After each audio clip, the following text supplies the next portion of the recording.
Bonjour mesdames et messieurs et bienvenue à cette édition spéciale de Perspective en provenance de l'Assemblée plénière de la Conférence des évêques catholiques du Canada à Cornwall.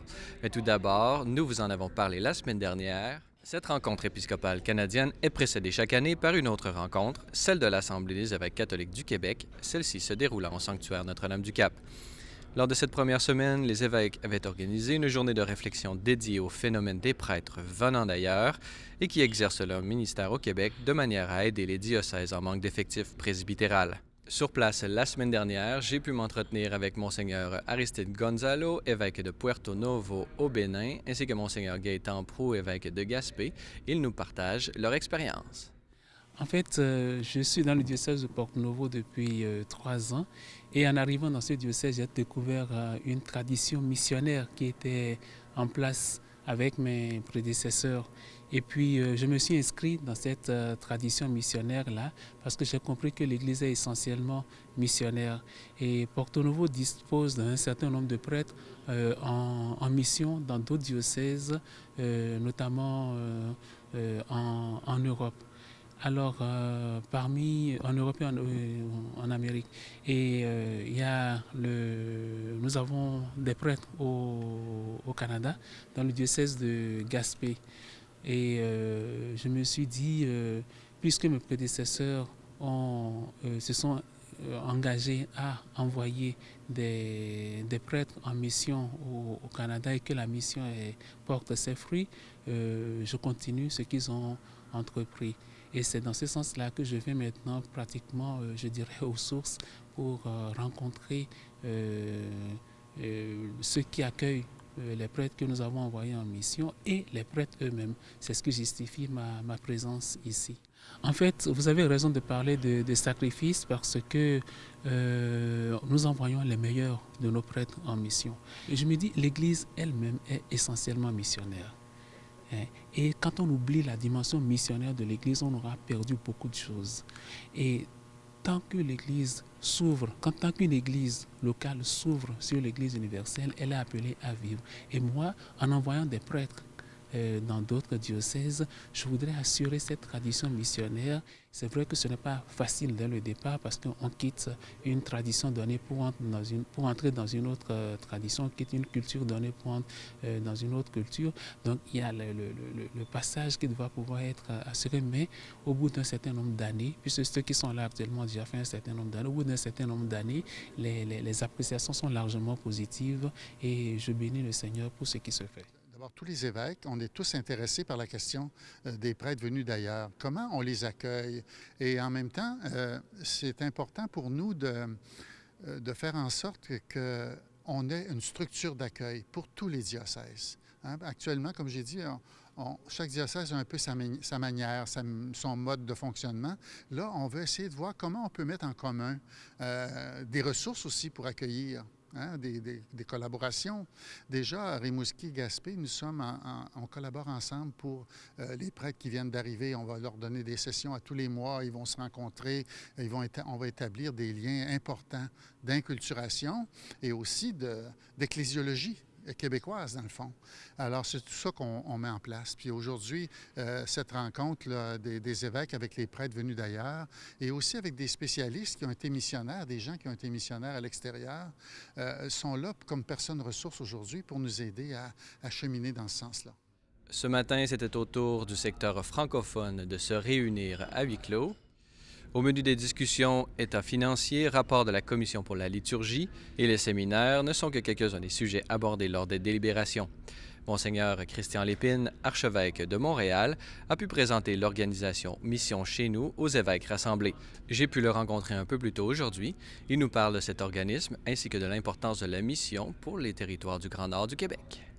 Normalement, on entend souvent parler de mission, mais anciennement, la mission, c'était aller en dehors du Canada, dans d'autres pays du monde. Bien, on ignorait parfois peut-être que le Nord canadien était confié à la propagation de la foi. Et donc, les diocèses du Nord étaient soutenus par la propagation de la foi en termes des peuples, les Autochtones, de différentes configurations. Alors donc, la propagation de la foi au début des années 90 a demandé aux évêques du Canada d'assumer les missions du nord du Canada. Et donc, il y avait déjà un organisme anglophone qui existait, Catholic Missions, et qui existait depuis le début du 20e siècle, là, et qui était à l'œuvre dans différentes missions. Ils avaient d'ailleurs commencé dans le milieu ukrainien, mais ils ont élargi aux missions du Nord et à d'autres besoins de différents diocèses. Et puis après, devient la question du financement, comment financer. Le rôle de l'archevêque de Montréal, c'est d'être président de Mission chez nous. Ça revient à la fondation. Ça a été fondé par le cardinal Jean-Claude Turcotte. Et donc, c'est devenu un lien avec l'archevêque de Montréal. Donc, c'est dans ce sens-là que je suis comme président de Mission chez nous. Pour cette fin de semaine ou ce temps, ce qu'on est amené à proposer, c'est d'élargir une vision de prière, dans le sens d'avoir une prière pour une journée de prière pour la mission au Canada. Alors, donc, c'est d'introduire un élément spirituel. Il y a l'élément dont chercher des fonds qui est présent, mais bien sûr l'élément spirituel, mais de fortifier l'élément spirituel en proposant éventuellement qu'il y ait une journée de prière pour la mission au Canada. Donc ici, à la CECC, pour le moment, on lance l'idée et pour que ça chemine dans les différentes conférences régionales pour que les gens puissent échanger. Et il y a aussi la question d'une date de prière. On a pensé à la date de la fête de Katri Tekakwitha, qui est la première autochtone canonisée. Et donc, c'est symbolique. En même temps, c'est très puissant pour évoquer le sens de la mission, nous rappeler que la mission, c'est aujourd'hui, la planète est terre de mission. Et certainement que le Canada est toujours terre de mission. Donc, ça va être des sujets d'échange à la CECC, mais aussi dans les conférences régionales. Et dans un an, on va revenir pour faire le point sur cette discussion. En fin d'avant-midi, Monseigneur Daniel Jaudoin s'est prononcé sur le thème des vocations au presbytérat et à la vie consacrée. J'ai pu le rencontrer un peu plus tôt aujourd'hui. Il nous parle de l'importance de la vie consacrée pour le Canada et le monde. Bien, moi, j'ai mis l'emphase d'abord sur... parce qu'ils m'ont demandé pourquoi c'est une priorité. J'ai dit la première raison, c'est parce que d'être appelé à être au service de l'Église comme prêtre ou comme religieux, comme religieuse, c'est la plus belle chose qui peut arriver à une personne. Et c'est un bonheur, c'est une grâce. Et ceux qui disent oui vivent vraiment une belle aventure avec Dieu. Et je trouve que l'Esprit appelle encore des jeunes à être au service de son Église. Et pour moi, c'est important que ces jeunes-là puissent vivre cette même aventure et avoir cette même joie. Alors, c'est pour ça que je me dis, il faut être là pour les guider, pour les soutenir, pour les encourager et pour que finalement, ils puissent dire oui à cette vocation. Comme le pape Benoît XVI disait, il y a deux sources qui motivent les vocations, c'est le témoignage et la sainteté. Alors, ces deux points-là, on peut les avoir partout.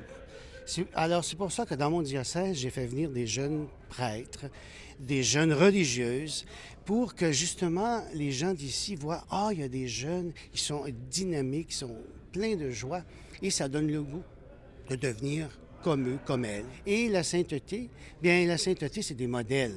Les jeunes cherchent des modèles, des stars, on fait le marathon, on monte l'Everest, on fait toutes sortes de choses extraordinaires. Bien, dans la sainteté, c'est aussi relevé de grands défis. On connaît les anciennes communautés qui sont souvent en train de disparaître, mais il y en a des nouvelles qui poussent.